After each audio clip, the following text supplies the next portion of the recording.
Vă salut! Nu am mai filmat de mult.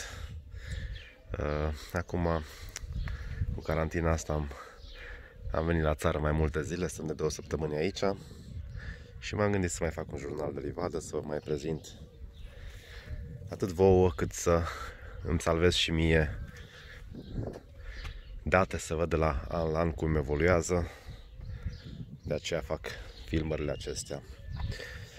Deci, după o primăvară care a început destul de bine, cu toate că nu sunt multe precipitații, au venit câteva zile de îngheț, zile care au fost foarte dăunătoare caișilor. Au fost destul de înfloriți și au pierdut foarte multe flori.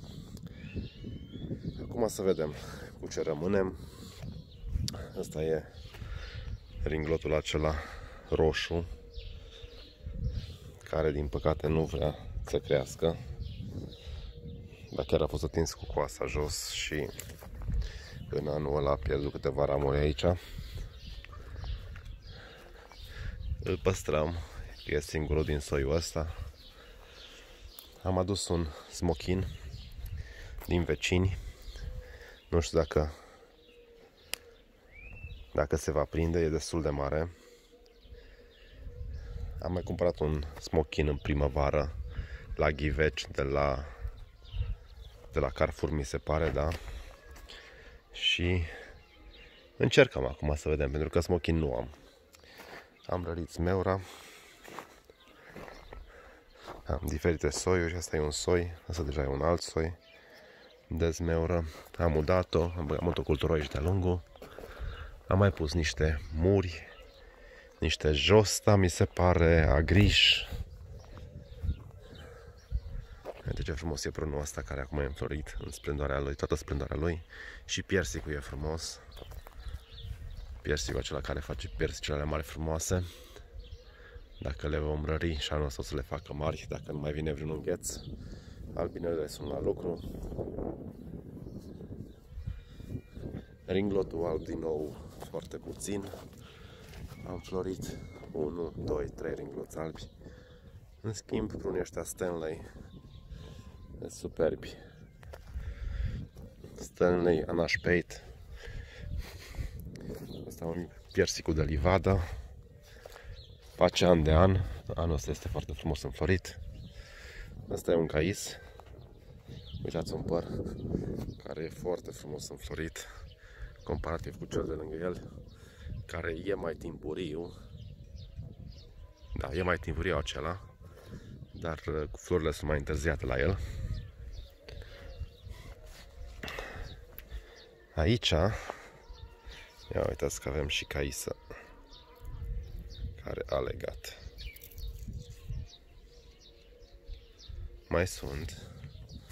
Mai sunt caise. Tot ce are așa, ce a rămas partea asta înseamnă că a legat. Și aici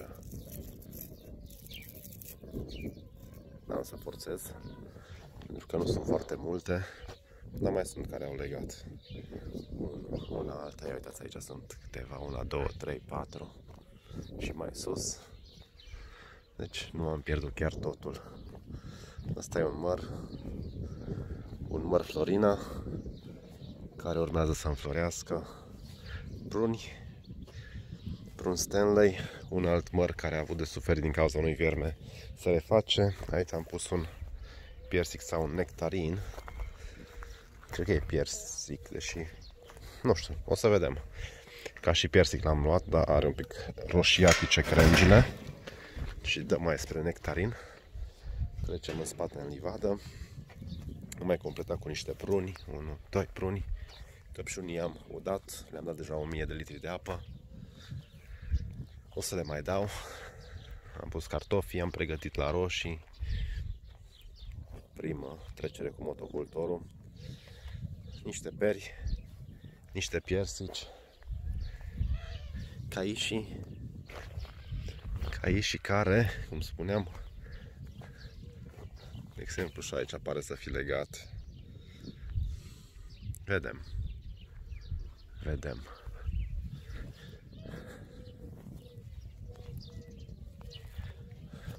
La caici nu prea am ce să vă arăt. Mai sunt niște floricele, una alta care am mai deschis după ce a trecut înghețul acela. Am avut și minus 8 grade. De-aia mă mir că s-au mai păstrat caise la un asemenea ger. Nici în iarnă nu prea am avut zile atât de reci. Prunii ăștia de august superbi. Poate este un pic cam deș, dar au făcut an de an bine de tot. N-am observat să treacă în alternanță de rodire, așa că i-am lăsat. Ăsta e un cais mai târziu. După cum se vede, încă e înflorit, mai are floare și se vede foarte bine cum el a legat fruct. Aici mai jos sunt florise anterior, dar chiar și așa, tot ce are aceste codițe micuțe ar trebui să facă fruct. Acum nu o să le țină pe toate, desigur, că are chiar foarte multe. Dar asta e unul dintre caiși norocoși care a păstrat fructul alegat. În schimb, ăsta de lângă el, care e mai timpuriu, nu o să am mare lucru pe el. Poate pe vârfuri ceva, dar foarte puțin. Piersic. E un piersic care s-a dezvoltat bine de tot. E dintre acei mulți piersici care am avut aici și au avut de suferit. I-am scos și i-am înlocuit cu alți pomi. Caisul merge destul de bine dacă nu îngheață, așa că am mai pus niște caiși pe aici. Piersic, alt piersic care a rămas e 1, 2, 3 piersici, un nectarin care cu chiu cu vai s-a mai dezvoltat, văd că s-a recuperat. Au putere mare de regenerare piersicii caișii și viața nu e prea lungă la ei, dar mie tare îmi plac fructele astea. Așa că nu m-am lăsat și am pus în continuare. I-am schimbat pe unii, am pus meri care am văzut că nu au treabă decât viermele care nu scap de el nici cum, tot mai atacă.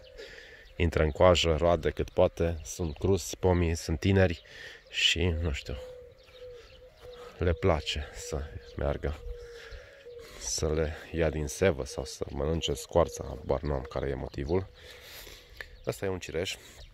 Cireșul e la fel un soi care nu prea se dezvoltă aici la noi, dar am încercat să pun în zona asta mai înaltă, unde nu stă apa chiar dacă plouă mult. Acolo am un alt cireș și dincolo încă câțiva, vreo 3. Așa că ăștia sunt cireși în zona mai înaltă, unde văd că au mai rămas. Mărgutui, prun, piersic, acolo câțiva piersici încă, caiși în spatele lor și la stânga aici mărgutui. Se zice că mărgutui nu se pune în livadă, se pune